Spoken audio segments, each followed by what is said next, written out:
We have some grandkids going to sing. I say grandkids, they're not my grandkids. But today's my mom's birthday, so this is some of her grandkids are going to sing.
Very good. Thank you.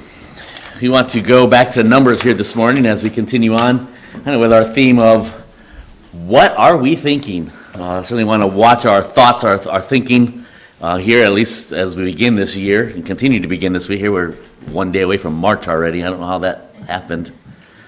But we've looked at a number of aspects as far as our thinking goes as we continue to follow the nation of Israel. And we picked them up where we left off a couple weeks ago. In fact, it was my wife's birthday that we last were here. We pick it back up on my mom's birthday, however that worked out for us. But we've had an introduction there at the first week in Philippians chapter 4. And then we looked at the mob mentality, how easy it is for us to change our transition, our thinking into what just the mob thinks. We've looked at the recidivism mentality, just continually going back. Kind of as the dog returns to the vomit, and we have that way of thinking that what we're used to is what just becomes habit in our way of thinking. We've looked at the lingering doubt and how that has a great impact in our lack of victory at times. It's because we have that doubt. We hit the deep politicalization of the church, and that was looking at the kind of the promises for the nation as far as a tribe of Levi go, and kind of the application for us as well. Last time, the first Sunday of this month, November 20th, we looked at frustrated thinking, how easy it is to be frustrated, and how it changes our outlook of life and our observance of who God is when we're frustrated. And here this morning, we want to look at I'm going to call it the not again kind of thinking, that why is this doing this, or why is this happening, or why am I going through this again? And I know that as we look at the children of Israel, I didn't even give you as we look at the children of Israel, they had a lot of not again opportunities. Moses certainly had a lot of not again situations. But I found this one challenging as we look at these next several verses here in Numbers chapter 20. But before we do, let's begin with a word of prayer. Dear Lord, we thank you again for your word. I pray that you challenge us in the application of a narrative from history. I do thank you for your word and for what is recorded for us. I pray that as the New Testament challenges us, that we would look at these examples for our benefit, for our gain. And I pray that we do that here this morning. Again, allow me to decrease so that you alone increase. And I do pray that you just allow the message to be clear, and we be able to make the application to our hearts, our lives today.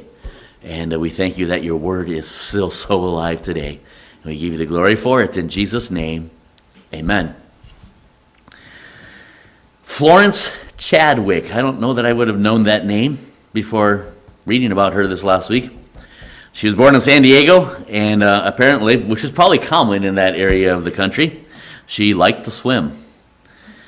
She had a dream of being a speed swimmer. At age 6, she entered her first race, a 50-yard race, and despite her best efforts, she came in last.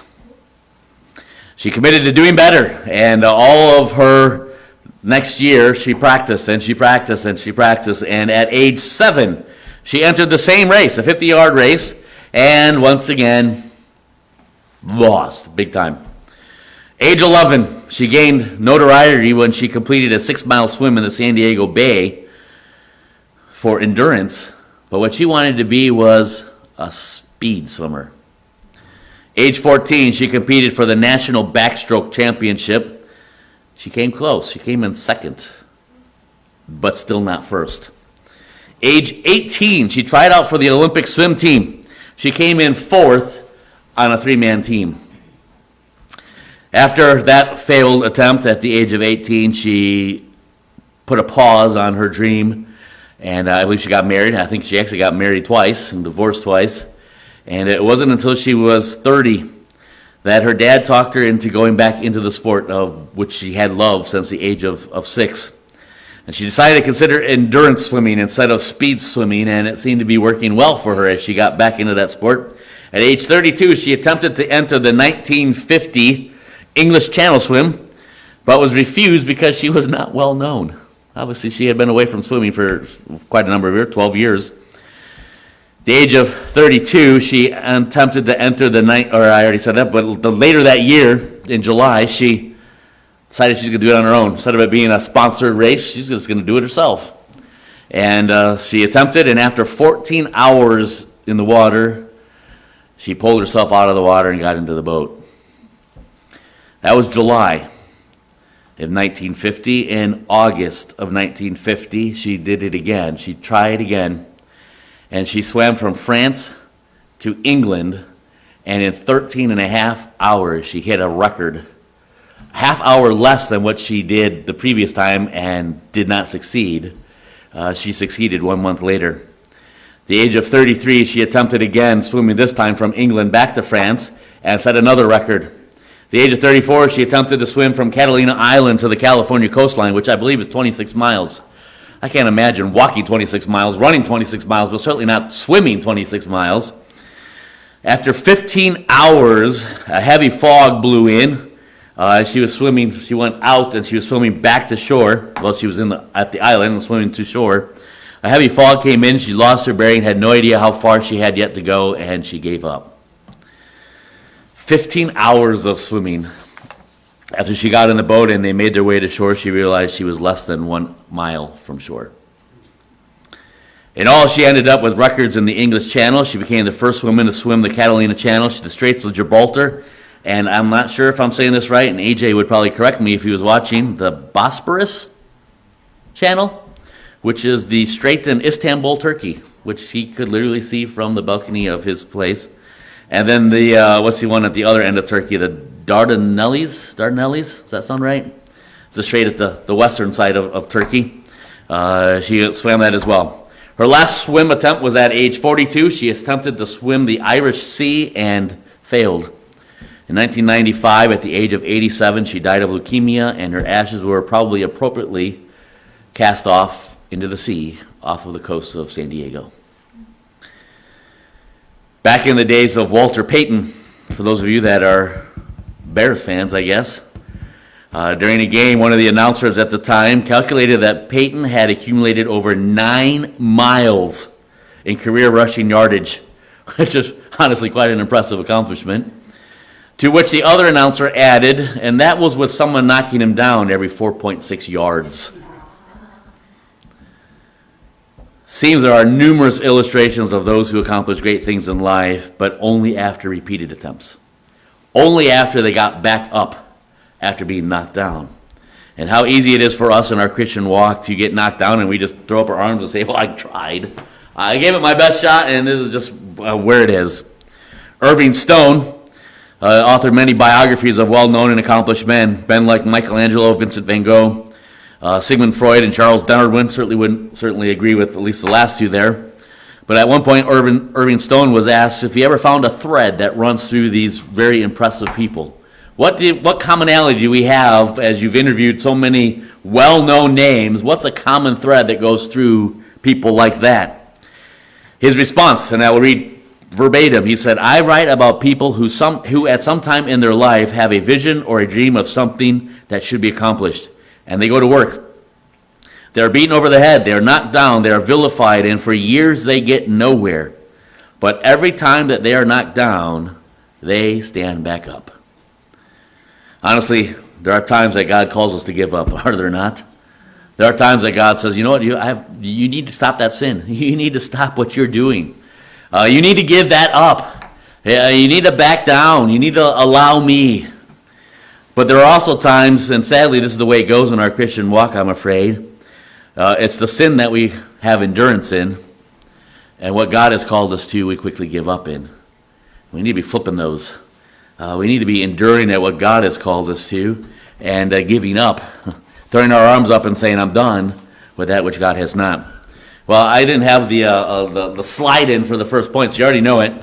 But as we look at here, these verses in Numbers chapter 20, probably a statement that you've heard me say before. We should always strive for excellence. But look what it says here as we look at Numbers chapter 20, verse 14. And Moses sent messengers from Kadesh unto the king of Edom. Thus saith thy brother Israel, Thou knowest all the travail that hath befallen us, how our fathers went down into Egypt, and we have dwelt in Egypt a long time. And the Egyptians vexed us, and our fathers. And when we cried unto the Lord, he heard our voice, and sent an angel, and hath brought us forth out of Egypt. And behold, we are in Kadesh, a city in the uttermost of thy border. Let us pass, I pray thee, through thy country. We will not pass through the fields or through the vineyards, neither will we drink of the water of the wells. We will go by the king's highway. We will not turn to the right hand nor to the left, until we have passed by your border.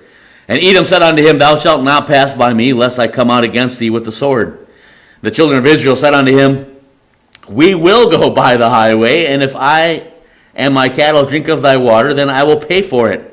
I will only, without doing anything else, go through on my feet.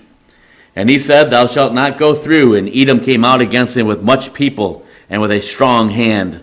Thus Edom refused to give Israel passage through his border, wherefore Israel turned away from him. Now, as we look at the first part of those verses, in fact, ultimately, this first point is going to cover all these verses. I'll give you a heads up. First point is going to cover all the verses. Second point is going to be just two quick applications, and then we're done. And it shouldn't be too many minutes before noon. But in the first part of this passage that we just read, we see the reality of striving for excellence, of going above and beyond, of doing that which maybe wouldn't necessarily have been necessary in most people's opinion, but what they strove for excellence. 1 Corinthians 10:31, the New Testament equivalent for us, says, Whether therefore you eat or drink or whatsoever you do, do all to the glory of God. I think there's a lot of challenge for us today to remind ourselves that whatever it is that we are doing, we need to do all of it to the glory of God. Whether we are at home, whether we are at work, whether we're at church, even at play, whatever we are doing, our lives ought to be such that it is dedicated to the glory of our God, and there are things that need to be done because of that. There are mannerisms, there are expectations that should be accomplished in our life simply because we are doing this to the glory of God. Always strive for excellence. This is not for our glory. This is not for, look at me, look what I've accomplished. But this is because of who our God is. The first point, and I hope I have this in the right order. Perfect. Verse 14, notice that they requested permission, and Moses sent messengers from Kadesh on the king of Edom and asked for permission to go through their land. Now, we don't have any illustration of another time when necessarily this has transpired. Certainly we can't say every time that they have passed into that they have asked for permission. And certainly, as you perhaps already know, this is basically distant cousins and the land given to them. And so certainly there's a familiar thing aspect going on there. But I think there's an interesting aspect of literally requesting permission. Now, let me show you a map here. I'm going to keep Becca on her toes again. They're from Egypt. This is kind of a path that we assume they went. From Egypt, they left, they crossed. You remember down here it was Mount Sinai, and I forget, what was that one city? Elim, I believe it was. Somewhere in here. I'm thinking that's closer up in this area, but where they had the palm trees and they stayed a number of days in their journey. They They made their way up to near Kadesh Barnea, and that's where they sent the spies in. And those spies went all the way beyond the top of this map and came all the way back, and they gave their report and said, 10 said, we can't do this. 2 said, God can. And God basically punished them and said, because of your wickedness, you're going to wander for 40 years. It was on the very next morning that many of them rose up early in the morning and attempted to go in of their own strength without Moses, without Aaron, without the Ark of the Tabernacle, and they attempted, and pretty much they came running back with their tails between their legs as they were being chased back out of the land that God had given to them. And they wandered for 40 years. We have little reference of those 40 years. In fact, ultimately we have no reference, other than they went here, then they went here, then they went here, then they went here, then they went here. They camped at, and then they left. They camped at, and then they left. Other than Moses' kind of a replay of their journey as far as locations go, we have no narrative of what happened in those 40 years. When we pick back up with them, they are back, ironically, where they were 40 years ago. And we don't know, I don't know, because it's not recorded for us, why they didn't decide just to go the same way that they sent the spies, why they didn't decide to go the same way that they had already attempted once. It could be that very reason. They already tried it and it didn't work. It very well could be, though, I believe, that it was obviously God is leading them. And God had other plans. And so instead of going straight north, as was seemingly the original plan, they are now wanting to come in from the east. And you can kind of see the dotted line here. So here they are in this area here, and you can see Edom is here. They just want to cross over, and I don't think the King's Highway is listed there. There is in those days, obviously it's not like a highway like we think of, but it was a journey route. And if you know the area, if you've seen pictures of the area, you know there's a lot of mountains. On either side of those mountains, which pretty much is, and you kind of see it here in the picture, you can see the mountains go all the way up there, and as well over here. There are mountain ranges, and in between those mountain ranges are valleys, and in those valleys were what they call the King's Highways. As nations went to war, those were the paths that they traveled. Even in the time of Christ, those King's Highways were still in place. There was one that went right alongside of the coastline here, and then there was one that went over on this side. And so their request was, hey, we are over here near Kadesh. We want to cross through Edom. We want to get to the King's Highway so that we can get up on the east side, and we're going to cross over into the Promised Land from the east. Now, I can't believe I'm going to go here because we were already discussing Netflix and other things. But if you've ever watched, I just lost it, Indiana Jones. If you watch Indiana Jones, and I believe the third in the series is, what is it? The Last Crusade, yes. If you've watched The Last Crusade, and I think we have, but it has been a long time ago, here is a picture. Let me just back up. This path from where they are through Edom, which is current day Jordan, to get to the King's Highway, is in the movie The Last Crusade. And let me give you a picture from that movie. Remember that? Remember when they're going through, I think they're on horseback, and they're riding through that with, who's that? Sean Connery. I think the two of them are riding through this area, and there's a big temple, I think, if I recall, that they're riding to. That is in the area that they are. And ultimately, I'm not saying that this is the exact route that they would have taken, but literally that movie is shot on scene of the place that the nation of Israel would be walking through. And so if you could imagine being able to take a route like this, instead of up and over mountain, well, even if they went up and over mountain, they'd still have to be crossing into Edom. But they're asking for permission to go kind of the passageway that would be used by normal humanity to get to the King's Highway. Can we cross through and go here? We know that the answer is not a chance. And if you can kind of see the line here, they literally turn around and they have to go all the way back down to the south here and then make their way back up around the outside of Edom.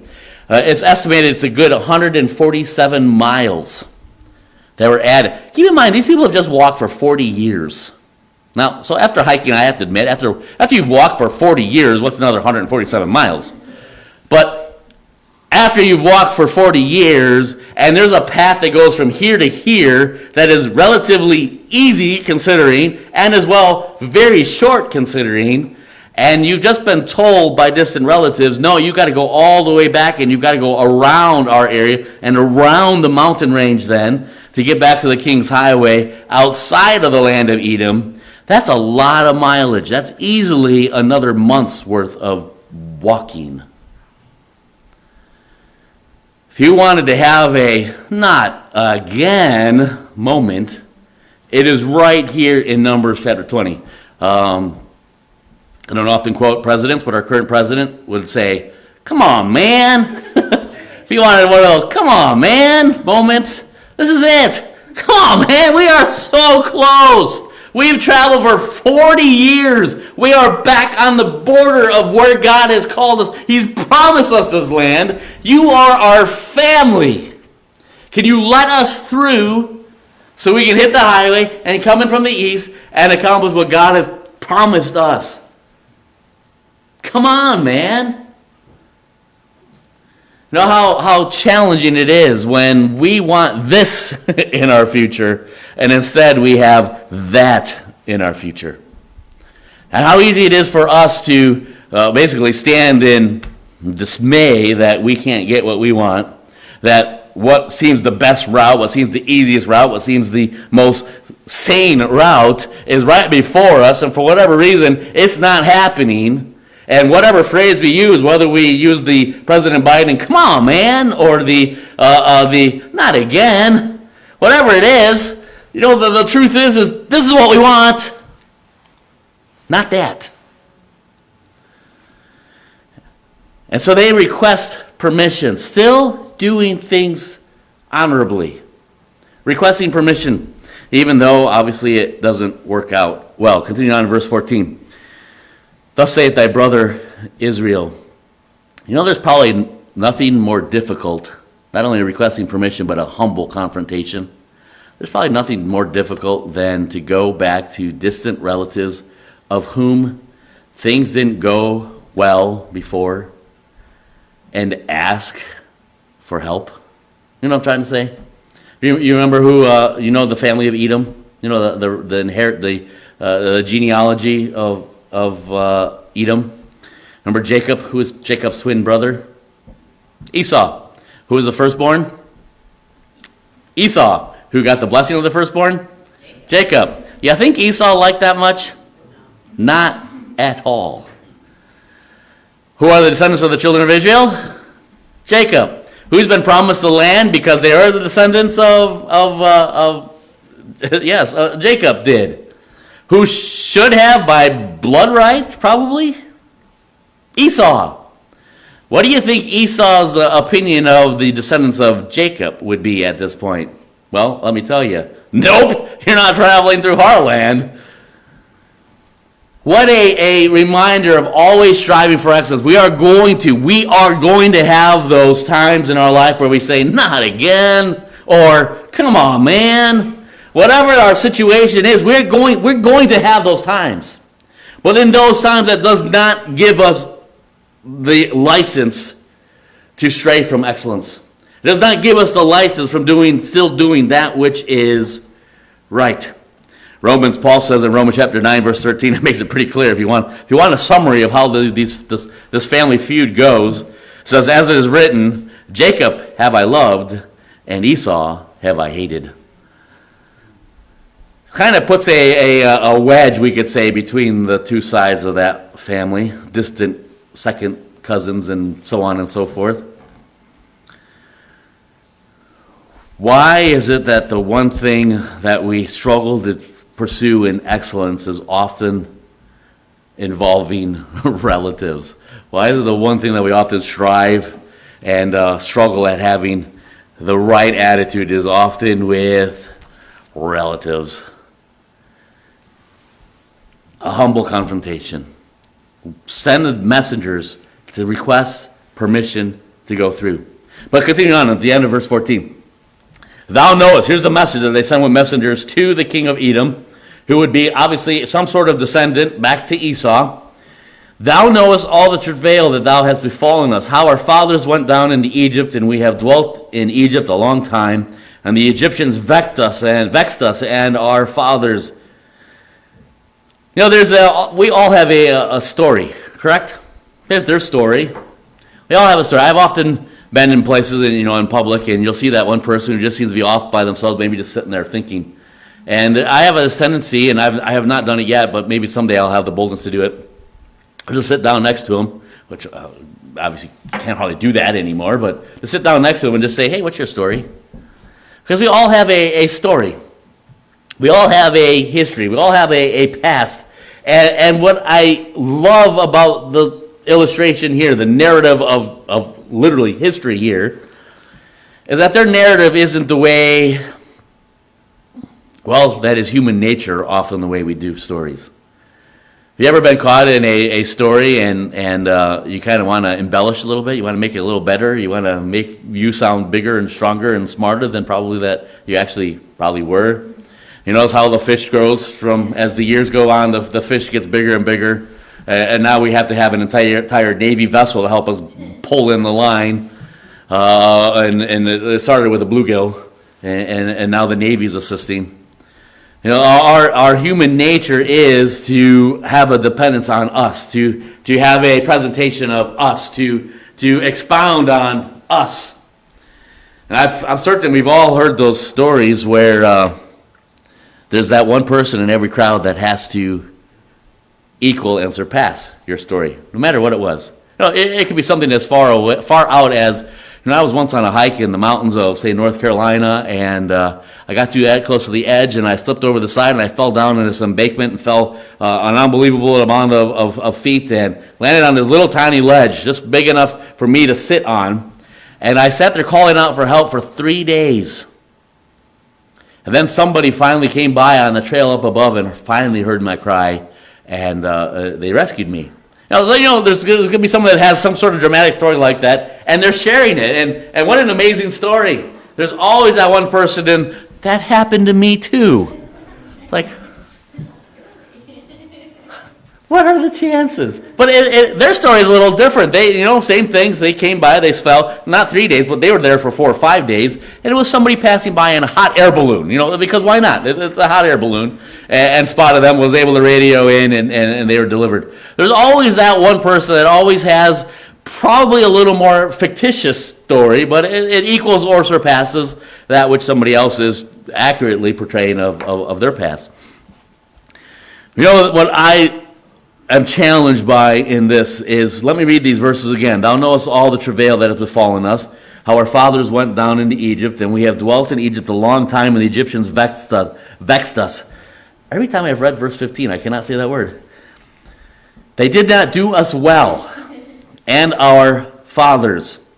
Now, if this were human nature, what would be the next statement? We have gone through so much. Can you please just give us this little request? But where is their focus? It's not on them. Verse 16, and when we cried unto the Lord, he heard our voice, and he sent an angel, and hath brought us forth out of Egypt. And behold, we are in Kadesh, a city in the uttermost of thy border. You know why I know that the point is on their God and not on themselves? Is because they have not once mentioned how many times they were thirsty. They have not mentioned how many times they struggled, how many times they, remember, was it the Amalekites attacked them from behind and killed off the last part of them traveling as they were wandering to Mount Sinai. They're not mentioning all the struggles that they've had along the way. What they are mentioning here in verse 16 is only about their God. And ultimately, I think it's one of those victory moments. It's like one of those, if I go back to Indiana Jones and John Williams. It's almost a John Williams a moment where you want him to do the background music for this very moment. It's almost as if what they're saying is, you better watch out because our God is with us. This isn't boy, we've had it so hard and you need to feel sorry for me. It is more of a statement that says, here's what happened, here's what happened, here's what happened, but God. There are going to be times when we have those, and I didn't jump ahead to the next point there. When we have those, come on, man, or why is this happening to me again moments. We still, in those moments, need to strive for excellence. We need to still go through that aspect of requesting permission. Don't expect things because you want them, because they're easier, because I've suffered enough and this is what I have to have. There's still just a simple request of permission. A humble confrontation, sometimes the most humblest, is that the right word?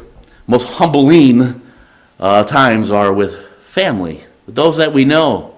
We need to have a true reliance upon our God. This is not a woe is me, look how miserable my life is, look how many things I've suffered, look what you owe me, but it is more of a, this is my God.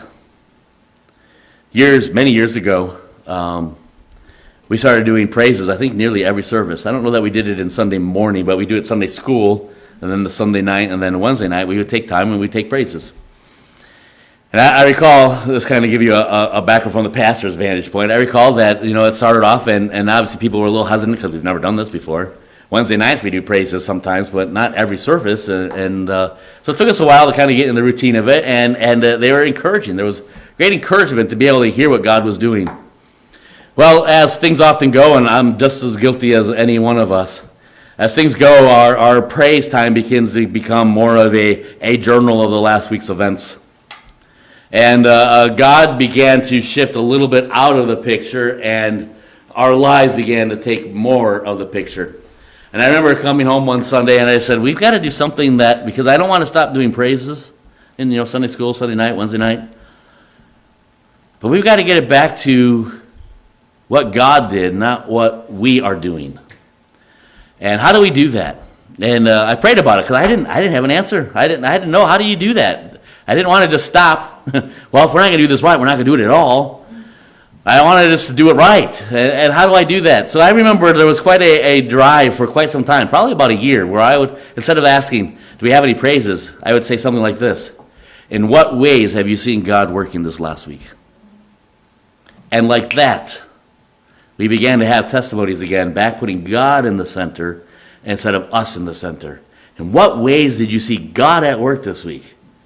And I remember some of those, we went from the week before, it was, you get to the end of it, you're like, I don't know that we gave praise to God at all. I think it was more of, boy, we had a hard week, and this didn't work well at work, or, the roof started leaking at home, and we mentioned God's name in the testimony, but it really was more about us than really about our God. And in a 1 week's time, just by rephrasing the question, answering what God did this week, put our focus back to this, put our focus back where it needed to be. And there are times in our again moments that you've got to make sure we're putting God back into the focus. Putting God, this is not about, look how horrible our lives have been, and we've suffered, and we've been abused, and we've been vexed. Look how bad and horrible and trying and weak for us, because woe is us. Things have not gone well for us. We've tried and we've lost and we've failed and we've been beaten and we've been abused and we've taken advantage of. And so could you just please take pity on us and walk through? No, that's not their request here. The request is, God is with us. God has brought us here. And here we are on the edge of your land, and we are seeking permission. We're doing it with a humble confrontation. That had to have been the most difficult. And we're doing it with a reliance upon our God.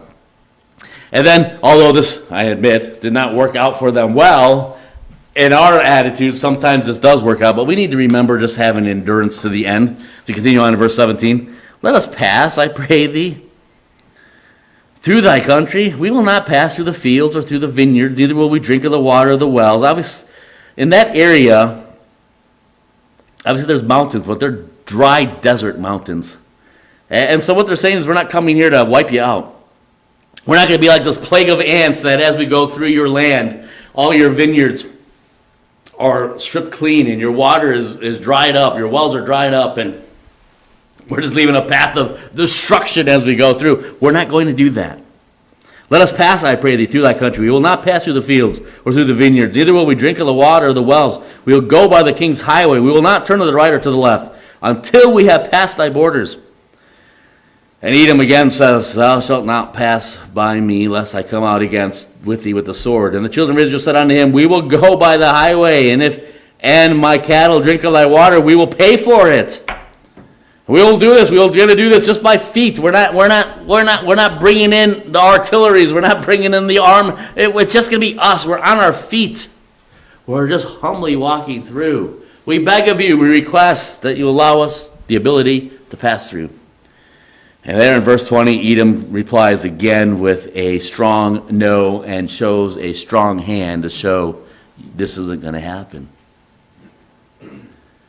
I think there's a lot of times in our life, we know the rest of the story. We know that they wind up having to do a 147-mile hike. And sometimes we have that in our futures.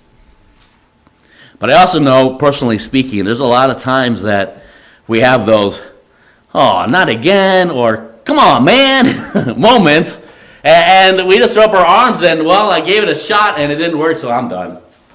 And we didn't endure. We didn't continue on. We didn't move forward. We didn't try again. And certainly, as we looked at the beginning illustration of the female swimmer, we tried and we came in last. I guess we're done swimming. That lady died with a number of swimming records to her name, to her credit, that I believe many are still standing today.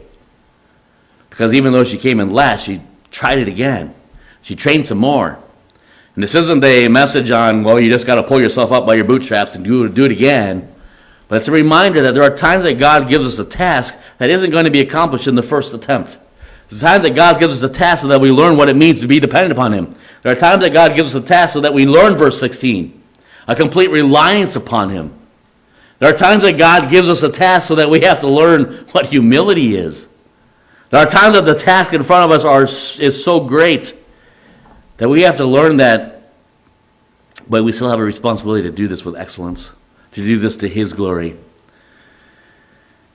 Verse 21, then Edom refused to give Israel passage through his border, wherefore Israel turned away from him. Could you imagine what it was like to make that turnabout and head back the same direction they just came from? Can you imagine how many, and we don't have it recorded for us, but I've got to think, because this seems to be their history to this point, I've got to think there was some complaining involved. We don't know, but I've got to think there was. I've got to think that if it was us, there would be some complaining. Let me give you an illustration. 2 Fridays ago, so just a little over a week ago, we drove to Watertown, Wisconsin, to Maranatha, because I'm working on a class and I have to have a 25-plus page paper. If anybody would like to help on that regard, I'd love some help. But I went to get some books, because obviously it's not easy to find some deep theological books that are grad class worthy, or that the professor will accept as grad class worthy. And so we drove to Watertown for the day, and I spent more time probably in the library than I did my entire college career, looking for some books and for some reference material for this paper that I have to do here in the next month. Could you imagine if the Toulon Library had all the books that Maranatha did? And I walked from my house, because it's that close. We walked from my house to the library, and with great joy, I found all those books on the shelf. And I pulled them off the shelf, and I brought them up to the counter, and the clerk there says, no, we're not checking them out to you. But I've got my card, which actually is a lie, because I don't believe I actually have a card. I think it expired, ironically, and has never gotten renewed. But I have a card. Let's pretend it's actually an active card. At the Toulon Library, my family goes there enough time, they don't even have to use a card. It just gets checked out and put on their account, and no card is ever used. So, everybody knows I'm, in this case, many times my wife is, Art's wife. In this case, I'm her husband. Well, this is Jennifer's husband. Oh, okay. And then they go along with it, even though I don't have a card. Well, can you imagine if I walked up to the checkout counter and they said, no, we're not going to check those out to you? Well, could I sit at the table then and just read through them and take some notes? No, we're not going to allow you. You need to put those immediately back on the shelf. Could you imagine as I went back home, kind of, and realizing that the next alternative was to drive all the way to Maranatha. Well, let's make this more accurate and realize that instead of jumping in my car and driving for 3 hours, I have to walk. That's kind of the scenario that we have going on here. That would be one of those scenarios of I can walk from my house to the library and get what I need, or I'm going to have to walk all the way to Watertown, Wisconsin to get what I need. If there ever was a come on, man moment, it was this moment right here. And as verse 21 makes it very clear, and verse 22 as well, makes it very clear that the children of Israel said, so be it. And they, without mention of any complaining, without mention of any grumples, without any mention of, did someone pick up a rock and just throw it in the general direction? Because I'd love to know that. There had to have been somebody that's there in the group waiting over by Kadesh. They get the messengers back saying, no, we can't cross in. There's got to be some guy that picks up a rock and says, ugh. There's nobody in miles, but you just got to do something.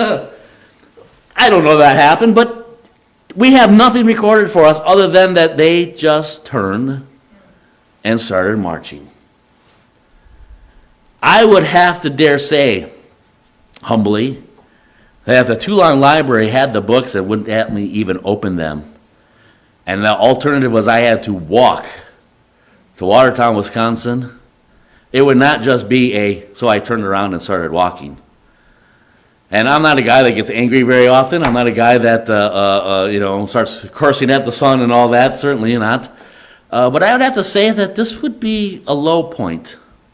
This would be a very low point. And so we have to be reminded in those, not again thinking time frames, that I still have the responsibility to strive for excellence. But here's the quick application that I mentioned. Hey, and we might actually even be done on time. Not only do we need to always strive for excellence when we're in those come on man moments, but we've also can't forget that they once were in Kadesh already. They once were there 40 years earlier, and at that moment in exact time frame, the border was open for them. At that moment 40 years ago, heading straight north from where they were into the promised land on the return of the spies was wide open. They certainly could have gone in that moment. Had all 12 spies came back, or if it had been the other way around, 10 spies came back and said, we can do this, and 2 said, I don't know, it's a little iffy. I would dare say they would have gone with the majority, and they would have said, let's go. And you know what? They would have had 40 years behind their belts already in the land that God had promised them. They were already there once. The reason why they're in this come on man moment was not because of the Edomites. It was because of them. And there are times in our own hearts, in our own lives, that we have a lot of, and we have to admit this, we have to be humble enough about this. There are a lot of times where we have those, why does this keep happening to me? And we realize, maybe it keeps happening to me because I keep sinning in this moment. I haven't learned this lesson. I'm not saying that God keeps sending lightning bolts. I believe in the age of grace that we are living in, the church age, that's not the way that God acts this way in the Old Testament when he's literally leading them as their God, their people, his people. But we have to acknowledge that there are times that we face issues and struggles and difficulties in our life simply because we're sinners. And we were there that one time before, and we failed at it that one time before, and here we are again, and our woe is me story may be simply, I messed up, and I'm paying the consequences, and I'm not liking these consequences. Why can't this just work out now? So we have to remember that God always still has a plan, even in those moments. But don't forget that sometimes those moments are because of my decision. Some of those moments are because of my actions. But I know we know this, but turn back to John chapter 3. John chapter 3, guess what verse? Verse 16 would be a good spot to start. A verse we know very well. For God so loved the world that he gave his only begotten Son, that whosoever believeth in him should not perish but have everlasting life. There are a lot of verses that kind of summarize the gospel message very clearly. John 3:16 is one of them. A man named Nicodemus comes to Christ and wants to know how he can have what other people have, but he's not sure yet if he understands why he needs what other people have. And Christ is explaining this to him and kind of correcting his viewpoints. And we come to the verse that we know so well, for God so loved the world that he gave. You know what it says just a few verses earlier? Verse 14? And as Moses lifted up the serpent in the wilderness, even so must the Son of Man be lifted up. Nicodemus was a Pharisee. He was a teacher. He was a scholar of the Old Testament. And not only just a scholar of the Old Testament, he was undoubtedly, as a Pharisee, a teacher of the Old Testament. He knew it. He was a professor of Old Testament. We can say it that way. We have a professor of Old Testament, and Christ says these words, even as Moses lifted up the serpent in the wilderness, even so must the Son of Man be lifted up. What Christ has done, he says, hey, you know this story in the Old Testament, how that serpent got raised up. Let me show you the application for you today. In the same manner, I have to be lifted up. That whosoever believeth in him should not perish, but have that eternal life that you're searching for. For God so loved the world that he gave his only begotten Son, that whosoever believeth in him should not perish, but have everlasting life. Christ himself is using an illustration from the children of Israel to point out the very reality of the gospel message found in himself. Correct? We agree? Do you know when that happened? You know when the serpent got lifted up in the wilderness? On a 147-mile journey. You know how many times we have those, come on, man, moments? And God says, there is something that I have to take you on a little side trail here so that you can learn of me. And maybe it won't even be us that's learning the lesson, but it is going to be our children, our grandchildren, the next door neighbor, the coworker, somebody, a Nicodemus, is going to be able to look at our lives and see us walking 147 miles out of the way in a certain come on man moment. And because we were where God was bringing us, we learned a lesson, but it impacted another life as well. No, there are going to be those not again times where our thinking says, I can't do this one more time. Everything within me calls out, I've got to quit. I can't do this. I don't have the endurance. I don't have the strength. I don't have the desire anymore. I just can't do this anymore. Always strive for excellence. Even in those times, always strive for excellence. If you're at a frustrated point, Numbers chapter 20 would be very different if they were all at a frustrated point. I don't care what you say. We're coming through. That's how we often respond when we're in those moments. But we still need to strive for excellence. And as they turn, and we don't have recorded that a single rock was thrown, hurled just because. We don't have any mention of complaining, which we know there's lots of previous mentions of complaining. But what we do know is that they turn and they walk, and in their walking there is an important truth in regards to faith that they learn on a 147-mile journey that they may not have learned in the same spot that Harrison Ford walked so many years later. May we be reminded that sometimes don't forget that they once were there before, but also don't forget John 3:16. Don't forget that. What is it that God is teaching us? Where is God leading us? Back into the wilderness so that we can learn one more thing from him. Keep this in mind. In 40 years. They couldn't have learned that in those last 40 years of wandering in the wilderness. This wasn't a lesson that they couldn't have picked up in 40 years of wandering. But now in this next month of 147 miles around the nation of Edom, God is going to remind them one more thing about who he is and what it is to walk by faith. That's our challenge. Let's pray. Lord, we thank you again for your word. I thank you for the example, the children of Israel. I pray that you would challenge us in our own walk when When we have those moments of great discouragement, when we've been beat down too many times and our arms are ready to go up in a defeat, I pray that we'd be reminded to continue to follow after you. I pray that we'd have the boldness, the faith, to realize that perhaps there's something that of our own sin that is causing the problem, but as well may we be reminded that at times there are just a lesson that we need to learn back in the wilderness, that we needed to be there to learn it. And I pray that we'd be able to do just that, learn. We'd be able to grow. We'd be able to be drawn closer to you. Our commitment to see you would become even clearer. And while Job went through so much, he was able to say at the end that he once knew, he once heard of you. But now he can taste and see, he can see that you are good. And I pray that would be our testimony as well. And we give you the glory for it. In Jesus' name, amen.